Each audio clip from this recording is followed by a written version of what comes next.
I mean, last week we were so close. I thought we were zeroing in. It feels like we've gone off target again. I mean, it makes me feel relaxed. I want to travel, but I feel like I'm on holiday. Last week's Hard House was so close to the mark, closer than we've ever been before. Yeah. But now we've gone way off again. I don't know. I think there was something beautiful and romantic about that, actually. I think it could work long term. Never give up. Never say never. We'll continue the quest. Hello and welcome to the CarsGuide Podcast, where we tear down, pressure test and rebuild the issues of the automotive week. I'm James, and with me are Richard. Hello. And one of our key contributors, in fact, he's a marquee player on the CarsGuide team, Andrew Chesterton. Buongiorno, ladies and gentlemen. Although I hope there are more of you out there than that.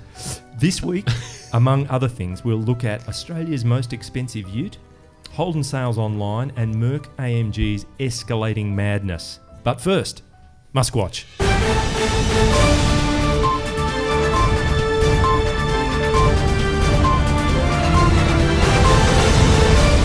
Yes. Elon Musk's Tesla Roadster rocket has taken, would you believe it, a wrong turn. Billed by SpaceX as being on an endless road trip past Mars, it's actually overshot its Mars trajectory and is now headed towards an asteroid belt between Mars and Jupiter. And so it's either going to get pulverized by these asteroids or just go on for billions and billions of years off on its road trip. Not only that, the central booster rocket that was meant to gently return back down to Earth actually crashed into the Atlantic at 480 kilometres an hour. So that didn't go well either. Well, in fairness, James, the fact that the Tesla rocket is now lost in space and it's taken a wrong turn, something somewhat fitting for a company currently making the Model 3, wouldn't you say? Could be. I think you're being too harsh. Oh, look. The other two boosters landed perfectly. Yeah. 2 out of 3, you reckon? Yeah, 2 out of 3 ain't bad. Okay. Yeah, sure, the main booster rocket didn't land on the platform, the autonomous platform called Of Course I Still Love You. That's the name of the platform. And look, as for No, Richard, it didn't land on that platform. It ploughed into the ocean. Okay, at it missed the platform. An hour. It didn't land on it. But look, it still happened. It's lucky that there weren't Mars colonists on board. It's true. And if people want to go to the space.com website, a photographer, an astrophotographer, has managed to get a few videos of the Roadster now going in space. Now, look, you can't see it because this is Richard, that's audio an arrow moving up and down a black box. Visual media. Anyway, look, Chesto, to your point, I don't know. Bloomberg has now produced a tracker for Model 3 production because they've got shareholders, they've got owners with they're not owners, customers with deposits in, and they're frustrated because they can't get any information out. So they've used all kinds of data, including VIN batches that have been registered by Tesla, feedback from dealers, all that to come up with a number. And what they're now at is 1,000 a week against an initial target of 5,000 a week, which was actually meant to be fulfilled many moons ago. So they've still got a long way to go. And did you know Elon Musk owns 007's Lotus Esprit submarine car from The Spy Who Loved Me? Of course he does. And according to Entrepreneur.com, was violently bullied as a kid. I mean, who would have guessed that? And as well, being South Africa, South African bullies are the worst too. Yeah. I mean, even the nice South Africans are tough. Well, that explains his sudden passion for rocket launches. Yeah. Look, it's not as if... well, anyway, for people who do have their dollars in for a Model 3, we'll put the URL for the tracker into the show notes, so you'll be able to follow that. Well, James, just on the Model 3 for a second, I think 2 out of 3 could actually be a Tesla tagline moving forward. 2 out of 3 ain't bad. 2 out of 3 ain't bad. I was actually at the LA show this year, and the Model 3 was there on display, and it was just about the only car on the entire show floor that you couldn't open, get in, have a look around. Because? It was locked up tight. Oh. And I think it's because they would have been burning the midnight oil to even have a presentation car there. Wow. And so the last thing they want is the media and the public to be crawling all over it, which is never a good sign for a new car. Why are there so many parallels with Preston Tucker? You know, when Preston Tucker was going to show his Model 48, he couldn't get it to actually run. It was all mocked up and blah, blah, blah. It's quite extraordinary. There's really good reasons for the delay in production of the Model 3, though. God. No, and I haven't had the Kool-Aid. Yeah. Lithium. They can't get enough of it for lithium-ion batteries, and so Tesla's actually having trouble sourcing it. Do you know, fun fact, that Australia is one of the biggest miners of lithium in the world? Really? So the increasing use of lithium-ion batteries is a potential boon for Australia. There are two ways of extracting it: what they call hard rock mining, where it's like conventional coal Like or triple other M, kind of mining. triple M rock. But salt lake mining is where they actually suck it up, extract it that way, and it's often environmentally a bit more dodgy to do it that way. But it is actually a finite resource. You know, we can go for all these lithium batteries, but we're just chewing up another kind of finite resource. Yeah. Anyway, there you go. Fun fact for nothing. MUSK WATCH. We'll go to what is shaping up as Australia's most expensive ute, and that is the Ranger Raptor. We talked about it last week. There's been a bit of blowback in terms of a relatively humble four-cylinder twin turbo diesel engine under the bonnet, but it's going to weigh in at about $80,000. Now, that's pretty serious coin for a dual cab ute. And in fact, it will even outweigh, Merck's X-Class is going to arrive in four-cylinder form, and the most expensive version of that is going to be about $65,000. So here you've got a Ford truck, $80,000. What on earth? What the hell's going on? I mean, can you think of another Ford which is more expensive than a Mercedes-Benz? Well, the new GT. Although it's not available here. Yeah, I suppose. But I mean, this is, class for class. There's, a Falcon compared to a C-Class or whatever. It's kind of new territory for Merck coming into the dual cab ute zone, and new territory for Ford pushing up to such a big dollar tag. Why is it so expensive? Oh, I don't know. You'd have to ask Ford. Because it can be. Yeah. Because the short maybe. People will buy it. Of course, there is going to be the V6 X-Class will come, which will certainly be pushing 80 grand, you would have thought. It will. And may even tip it. But, geez, that's a lot of money for a four-cylinder ute. It is. And Ford have completely gone on the back foot in terms of defending the four-cylinder engine. They've said, don't focus on the cylinders because you'd expect either a 6 or a V6 or a V8 in a Ranger Raptor, and they're running with that four-cylinder engine. They're saying people are just getting too caught up in the capacity of the engine and the number of cylinders. But I still think it's got to sound like a Raptor. It's got to sound good. I'd recommend that people have a look at Oversteer, because our friend J3 at Oversteer wrote a story about, well, if you want more power from a Ranger, here are some options. And he went into the aftermarket and looked at people that have put different engines and bits and pieces. There's a V8 Raptor in there. It was a build-your-own Raptor story. Yeah, quite good. If you don't want to go down the path of the factory one, here's how you might do it yourself. So anyway, we'd love to hear what you make of that $80,000 price tag. Well, for mine, the frustrating thing about it is there is a fabulous V6 engine available. And available in the US. That they may, and there are rumours that swirling that they will bring that to Australia. And I'd hate to think of what that would do to the $80,000 price point, to be honest with you, but it could arrive. But for me, the whole point of a Raptor, the only reason you'd buy it is because it's cool, right? That's right. Is a four-cylinder 2-litre engine cool? No. I don't think so. I wonder if Ford Australia would have any Barra inline 6s hanging around. I might be able to just drop in the nose of that thing. That'd be all right. That would be good. But to me, the answer is simple. The same way that Mustang has got that 2-litre EcoBoost and also got the 5-litre V8, those should be the two engines that are offered in the Raptor. Okay, yeah, it's not bad. Yeah, well, let's get on to Ford then and put that up to them. I think that's a pretty good plan. Let's do it. It's obviously one that hasn't occurred to them, so let's get onto it. I'll email them now. Yeah, good, great, Dear fantastic. Ford. I think it's generally at Ford Oz. I don't know what the protocol is. But speaking of cars for sale, Holden has announced that it's going to offer new cars for sale online. Now, that's not the first time that's ever happened, but I reckon, for example, CarsGuide does it. We do offer cars for sale online. Some of them are new. But for Holden to go down this road, it's a pretty big deal. It's going to be a trial in Melbourne to start with, then more metro markets depending on the customer response.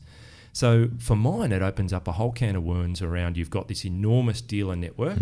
They're always wanting to keep their customers to themselves, yet it feels like Holden's becoming this big brother entity wanting to manage the whole customer relationship. And the flip side of that is, if you're going to buy a car, you'd certainly want to go and drive it somewhere, wouldn't you? It's different to some other consumer goods. So you're probably still going to need that network to have the demonstrator cars available. So that whole relationship tension between Ford at the centre and then its retail network out there, that's a really interesting situation. It's an interesting point about you saying you'd want to drive the car. I know a lot of people, believe it or not, who aren't interested in cars think I'm completely strange that I am interested in cars. No, Holden, just break that sentence. Right, up. okay, sorry. They think you're completely strange. Full stop. And then Full you want to stop. drive cars. And they want to drive cars. Yeah. Well, they think I'm strange not because I am, but because I like cars. And Righto. they would buy a car not sight unseen, but sight undriven. All right. And would that typically be they've come out of one, they've found it pretty good, it's met their needs, and they'll just buy the new one? A lot of people I know would buy a car like they buy clothes online. Okay. They like the look of it, they've read the specs, they read the reviews, they'll buy one. Okay. In fact, I think there'd be a lot of Tesla owners out there that'd probably do that. Well, that's true. Yeah. And there is also an argument that says cars have become so good these days, there aren't really that many genuinely terrible cars on the road. So I think a lot of people now buy cars based on price, based on specification, based on technology, inclusions in the cabin. These are all things you can find out on a website, of course. And look, Subaru did this with the BRZ/BRZ to some success. Yeah. And Holden, of course, is in a position now where they have to try things. They have to reinvent themselves again in this sort of post-local manufacturing era. Yeah. So, I sort of encourage them for doing it. Why not? Yeah, Roll yeah. the dice. And it's not just particular models. It's everything I think they've got to offer, or pretty much everything. So Astras, Commodores, the whole bit. So we'll see how they go. Well, the other thing to remember, of course, is that most dealerships don't make a whole lot of margin on selling cars. You think that they do, and look, some models do, but there are some of the cheaper models where there's as much as $300 margin in the car for a dealer. Yeah. They make their money in the post-sale service, so they do. servicing, Parts, aftercare, all of that. etc. It's allegedly there are 5 prime areas. It's new car wholesale margin, then used cars, the service and parts and finance and insurance, and that depends on interest rates. So it's really the throughput in the workshop that is making $1 for most new car dealers. Interestingly, though, there is actually a 6th item, and that is the big fat checks that they get cut by the manufacturers for hitting certain sales targets. And we are talking big 6-figure numbers sometimes if they hit certain targets. So I wonder how that works for the dealers. If Holden's selling the cars, who takes that commission? Well, it's also dependent on how far they go in terms of what do they sacrifice to get to that big number. Probably at the end of each month or a quarter. Well, we've got to more or less give these cars away to make sure that we get that big bonus at the end of the period. Absolutely. Yeah. But I, for one, would welcome a day where cars just have a price attached to them. I think one of the scariest things about buying a car is whether you're paying too much, whether you're getting the best deal. So I think if someone says this is the price, like they do with every other product, I don't think that's necessarily a bad thing. It's a bit of a thing in the States, the whole no haggle kind of process, and there are various networks set up on that very premise. Yeah. So maybe we'll do a bit of digging and see how all that's going. But we'll certainly keep an eye on Holden and its online activities. Yeah, definitely. Now, late last year, we talked about HSV taking on the conversion of the Chevy Camaro and the big Silverado pickup truck for sale in Holden dealerships. Here we are talking about Holden sales. So an authorised kind of sale. Now, pricing for their sports cat version of the Colorado Ute's been released. It's about $61,000 odd starting price. Is HSV a sad shadow of its former self, or a smart business adapting to changing opportunities? What do we think, Chester? A little from column A, a little from column B, to be honest with you. There are a few companies in Australia, car companies in Australia at the moment that I would least rather be than HSV at the moment. They are facing some really tricky challenges moving on. I think the Camaro is a perfect step for them. It's in keeping with their brand history and all the coolness that they've become known for. The Sports Cat, maybe not so much. Yeah, I mean, I couldn't help thinking about their long-time positioning line, which is, I just want one. It was all about that passion. The logic goes out the window. I've just got to have it.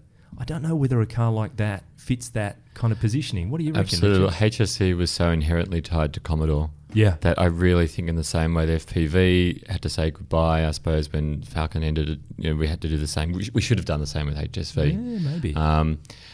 Honestly, it's like trying to, flog a dead horse. Like trying to apply an HSV badge to other models, like a Colorado, I just don't think it works. Yeah.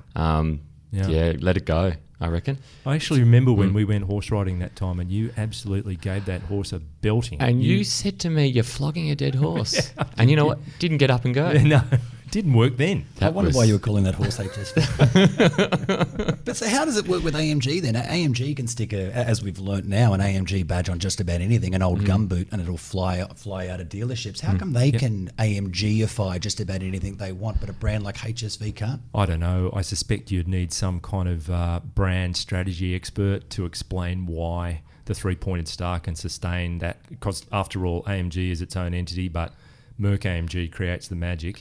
As to why they can do that, it's a great question. And it's a global phenomenon as well. I mean, AMG originally began as a separate business alongside Mercedes-Benz. They joined forces, and now it's a global entity, whereas HSV was a local tuning house which applied its magic to Commodores. So allow me to ask a question that I do not know the answer to, which is always a danger in these things. Why aren't we talking about HSV doing the new Commodore? Why is that off the books? Does anyone know? No, I don't really know. I don't know either. I mean, I guess it may come in time. Who knows? Yeah. I mean, I suppose maybe they don't want to highlight the fact that it's not a V8. HSV is inherently tied to racing and V8s, and that would be highlighting the fact that it's an all-wheel drive V6, or God forbid it, a front-wheel drive. Because I actually thought it would be a massive coup de grace if they just snuck a V8 into the ZB Commodore. Yeah. HSV took it on as a project, small volume project, made it rear-wheel drive, and because the work that they did on that last series of HSVs, putting the whole Corvette rear end under the thing, all of the re-engineering of the drivetrain, I reckon it's within their capabilities to actually do it. And you can't tell me there's not a few of those V8 engines still kicking about the trap somewhere. Yeah, keeping a door open somewhere in the workshop. Yeah, and you can imagine that it wouldn't be long between the ZB arriving and someone putting a Holden V8 be into good, it. Wouldn't it? Yeah. It's like, I don't know about you, I've seen those pictures just mocked up on Pinterest of a Tesla Model S with a monster V8 lobbed into what would be the engine bay. It just puts a smile on your face. Anyway. Look, putting a smile on your face, now a word from our good friends at Winton Motor Company. Australian performance drivers love their cars, and the performance car they love the most is the one that's done it all. From the Mount Panorama Winners Circle to your driveway, all roads lead to Winton. The 2018 Winton Turbo now features an even more potent version of the powerhouse Redback 2-stroke V9 Turbo, backed up by the latest generation version of our patented Torque Tumbler transmission technology. Once you eye it and try it, we guarantee you'll buy it. Australia's Winton Turbo. Inspiration is standard. Torque Tumbler transmission available at extra cost. Wheels and tyres sold separately. Batteries not included. Consult your Winton dealer for final pricing.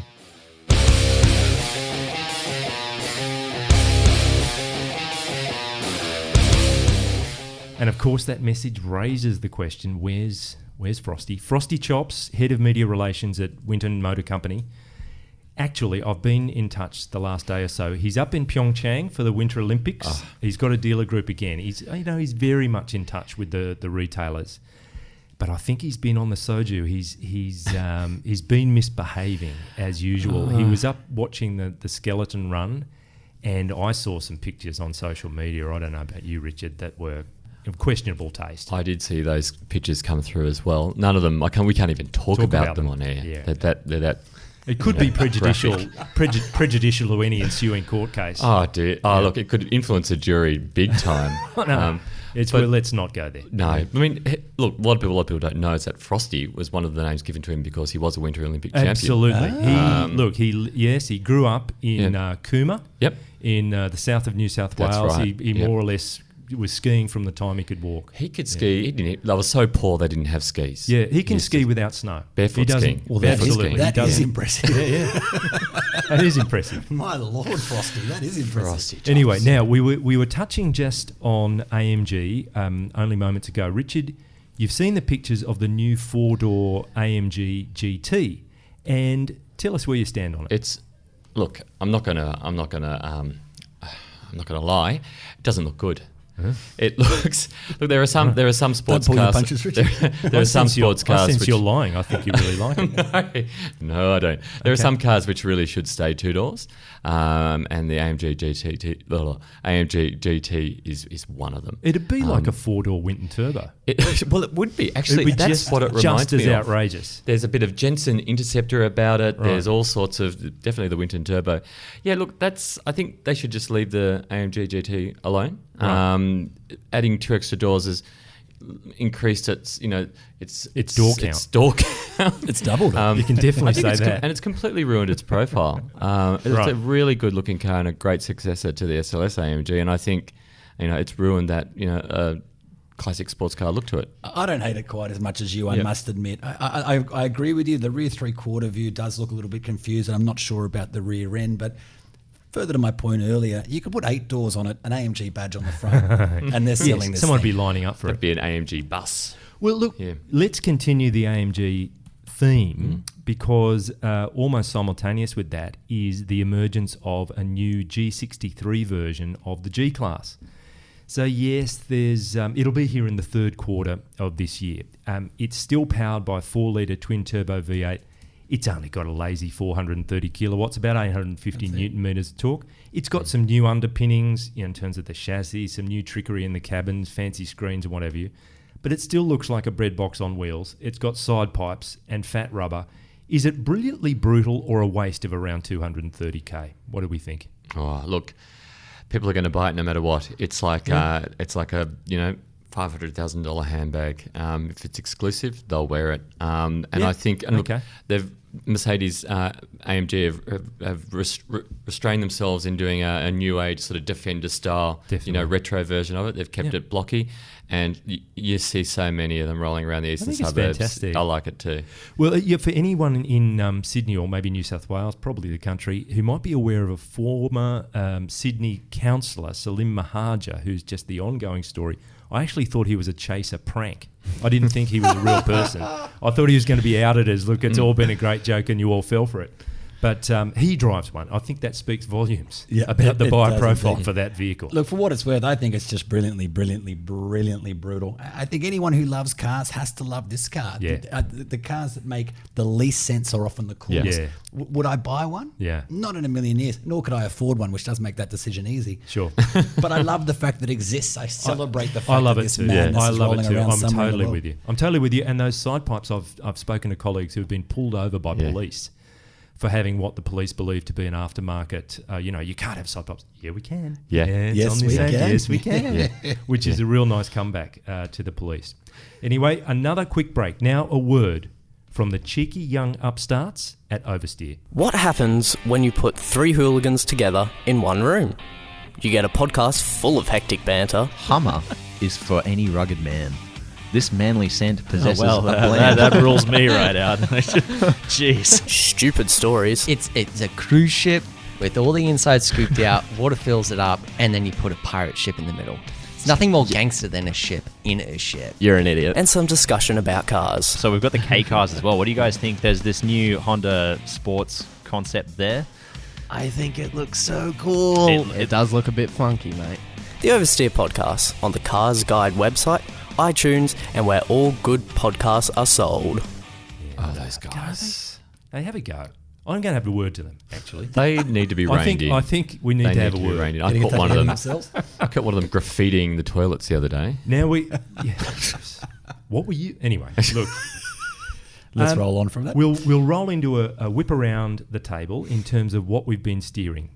Richard, you've been driving a X5 xDrive 40D, the big mothership of the BMW that's right. X5. Yep. And what have you made of that? Look, I've got to say, I think the petrol equivalent of it is a better drive. Once you do get past about 3,000 RPM, you get that diesel rattle. But that low down torque, you could pull a cruise ship with it. Right. It's been brilliant, and it is a 5 Series on stilts. It's beautiful to drive. Oh, that's cool. I loved it. That's great. And Chesto, you've been behind the wheel of a Suzuki Baleno GL, so slightly different experience. Opposite end of the right. Have you been pulling any cruise ships along the wharf with it? No, not too many. And I got to say, I love this thing. I think it's fantastic. I mean, the interior. To be honest with you would have to work very, very hard to create a cheaper feeling interior than the interior in this car. But the technology is fantastic, and it reminds you just how much fun a little entry-level zippy city car can be. I think it's great. It's true. That's good. I've been behind the wheel of a car that you actually tested and went to the launch of for us recently, Chesto, which is the Peugeot 5008. And I've found it to be a really enjoyable drive. I'm one of those ones that's still trying to get my head around the tiny steering wheel with the instruments stacked above it in terms of an ergonomic decision to get your eye line happening with the instruments. But I've found it to be comfortable. I found the diesel engine, it's the GT, which is the top of the tree, really comfy. And now Peugeot's announced its 5-year unlimited kilometre warranty. You really start looking at that brand in a new light. I think it's a pretty good vehicle. I think they're onto something here, Peugeot. That and the 3008 before it was also very, very good. I've been impressed by their cars immensely lately. Cool. More importantly, the name. I really want to say 3008, but apparently when I went to 4008, 4008 launch a couple of years ago, they said the Bond 4008. franchise have got a copyright on the 00. You can't say 00, so that they've said 1000. I actually brought this up in the review because I thought it was so weird. You're not allowed to call it a 5008. You're not allowed to call it a 5008. The name specifically is 5008. That's it. Well, I'm going to say it. So 5008, 5008, 5008. Can we bleep that Don't several say times? 5008. We'll have to bleep that before we go live. Yeah, We can't afford you'll the get us copyright. sued. Now, Get us sued. speaking of vehicle assessment, Richard, an innovation that we've come up with, Cars Guide. You're the guinea pig. Yes. In that you've done a model walk-up, as it were. So we often talk about different specifications of variants within a model range. You've done it for real on video. Talk us through That's that. it. Look, you hear too many people saying, I'm going to get myself a RAV4. And you're not going to get yourself a RAV4. You're going to get yourself the Cruiser, the GXL, or the GX. There's grades of RAV4. There's grades of all models. So what we decided to do was kick off with a brand new vehicle called the Holden Equinox. And there's 4 Equinoxes in the Equinox range. And it's more or less a replacement for... It's a Captiva replacement. type So replacement, you had a yeah. Captiva 5-seater and a 7-seater. The Equinox is only a 5-seater. So it's going to go midway or halfway to replacing the Captiva. And then an Arcadia, which is a 7-seater, will be coming later on. And both those cars will kind of do what the Captiva used to do. We were talking about cruise liners before. Why does Arcadia remind me of a cruise liner? Was there one called that? Anyway, carry on. It might have been.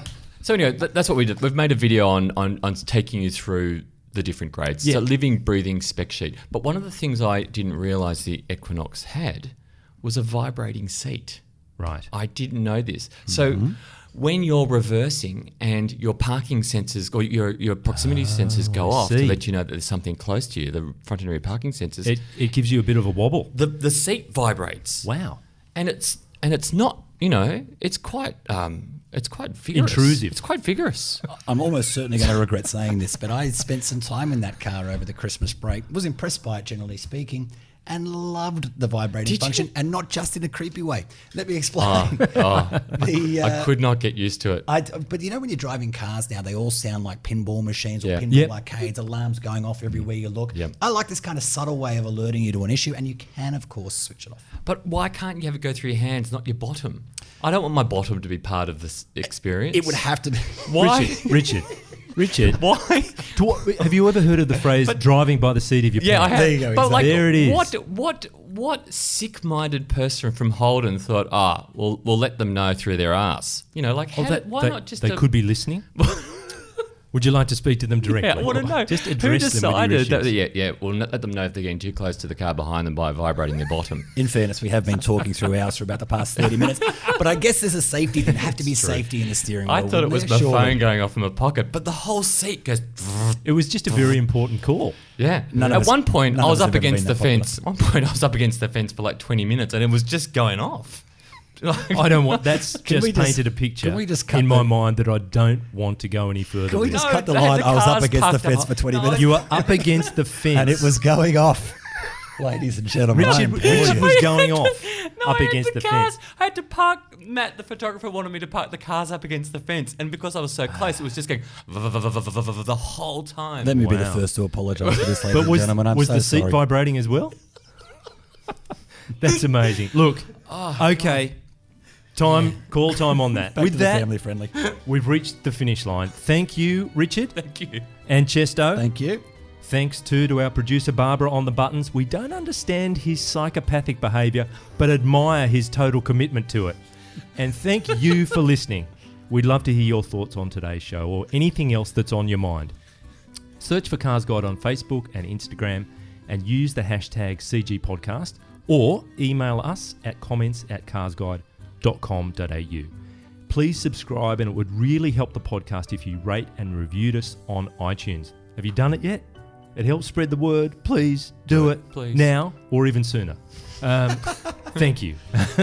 I hope you can join us next week. Until then, remember, a good education is important, but cars are much more importanter.